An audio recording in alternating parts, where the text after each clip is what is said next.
Since we're on the topic of pretend boxing, Ryan and I are going to show you our brief, very hand-picked list of what we consider as some of the most compelling, great boxing movies of all time. I think Ryan should go first. Me? Okay. I'm gonna go first because a lot of people asked me this, what are your favorite boxing movies of all time? And the one answer that I think surprises people is I tell everyone, if you want to the realest movie ever made about boxing to me was The Great White Hype. Now it was a satire from the mid 90s starring Damon Wayans as an undefeated heavyweight champion, but he's having a hard time finding compelling matchups.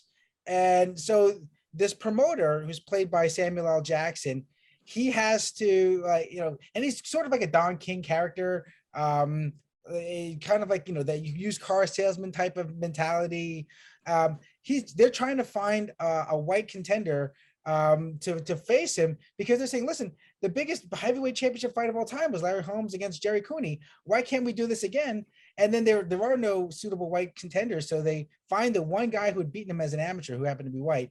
And it's so over the top. There's Jamie Foxx, plays the manager of the number one contender, whom Damon Wayans' character is ducking. He's at his comedic best in this.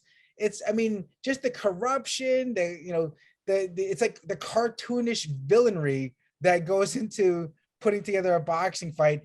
It might as well be a documentary. So I love that one. So basically what you're saying, this is a spoof of Rocky.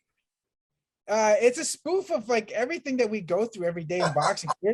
We're so conditioned by how like cartoonishly corrupt boxing is that Yes. We don't realize, if you look at it, it's hilarious. If it's the lack of shame that we see in boxing, basically put to a Benny Hill soundtrack. So basically it's so tragic, it's funny. Yes, yeah, you have to laugh. Another one of my, I know it's funny, I actually saw that movie in theaters as like a kid. I was like 8 years old or something like that. Another movie that I really enjoyed about boxing was that kind of flew under the radar. It's based on one of my favorite books ever by Jack Newfield. It's called Don King Only in America. The book is called. I love Ving Rhames in it.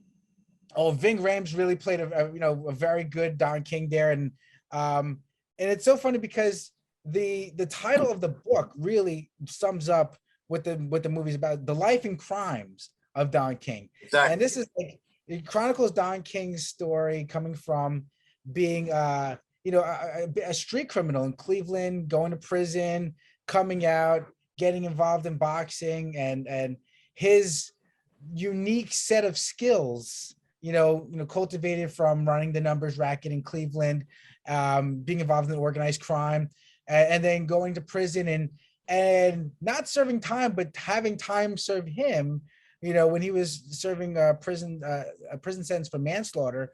It really encapsulates everything that Don King is about.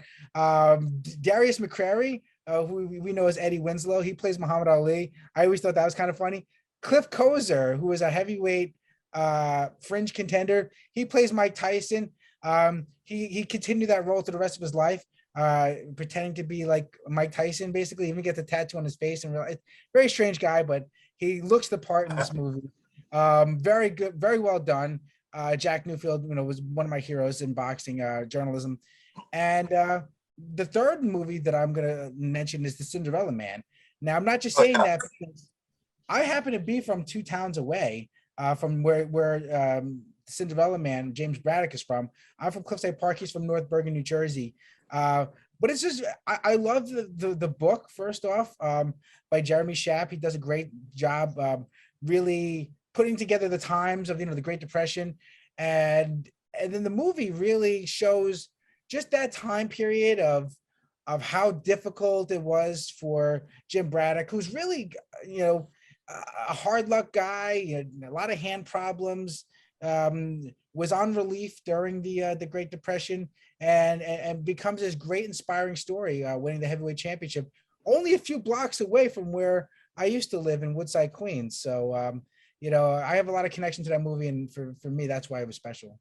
And it's also interesting to note even the little details, like he had the wooden teeth because he had so many teeth missing, and the real absolute squalor that they lived in, the fan base he generated from all the masses because he was literally one of them. Yeah, he was really the a feel good story in a time when a lot of people didn't have a lot to feel good about.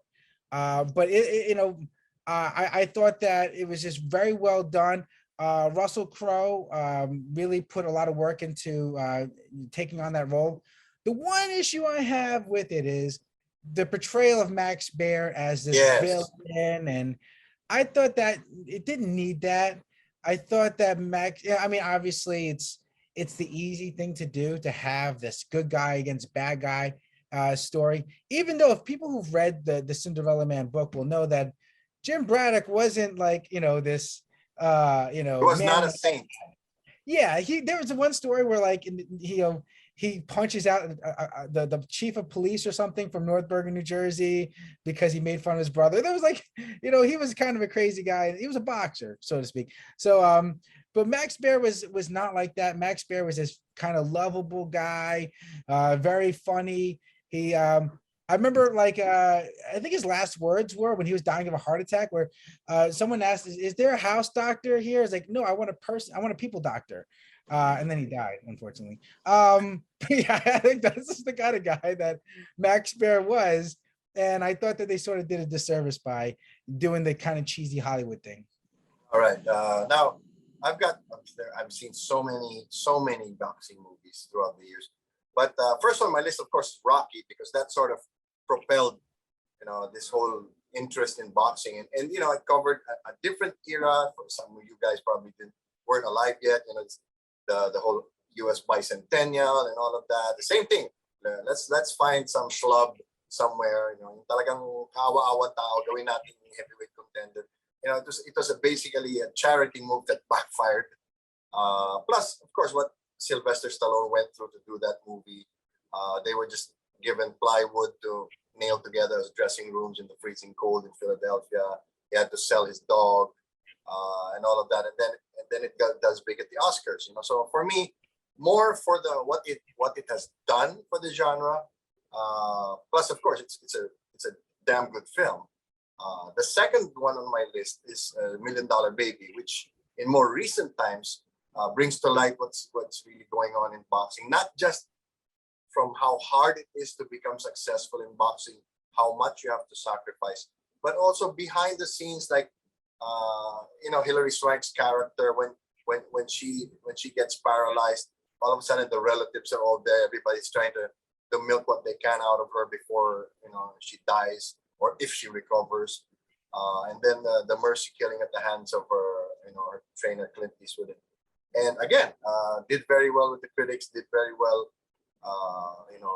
with awards and all of that. So that was, for me, those two were very, very big.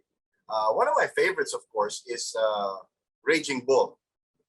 This movie was the only sports film in Time Magazine's list of 100 greatest films. And of course, this was a while back, but still, for it to do that, tells you something about the story overriding the fact that it's a quote-unquote sports movie. At alam po ninyo, ang dami pong magandang nangyari dito sa pelikula ito. At hindi po nila pinapogi yung bida. They didn't make Jake LaMotta a nice guy. I mean, he was a real jerk. He would hurt people. He was mean. In other words, they did not make him a hero. They portrayed him as he was. The film was black and white. Robert De Niro lost so much weight and put on so much weight for the later years when Jake LaMotta was running a nightclub. His rivalry with Sugar Ray Robinson, the realism with which they did the fights, of course, with a lot of creative lighting so they wouldn't have to show the crowds. But that was the style back then, and it's one of those rare films where they really went out on a limb to do it their way, and they hit a home run. What's funny is that I remember hearing Jake LaMotta. Someone asked him like, "Oh wow, like were you really that bad of a person?" And he was like, "No, I was worse."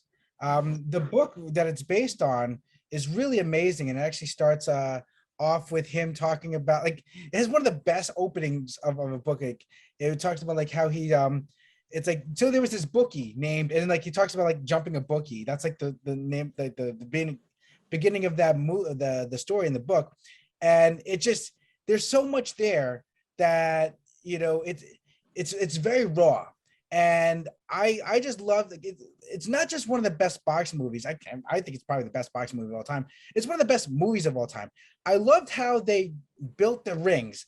They made it at sometimes rectangular, and it just showed the dimensions. And it's almost like you get lost in the cinematography of it.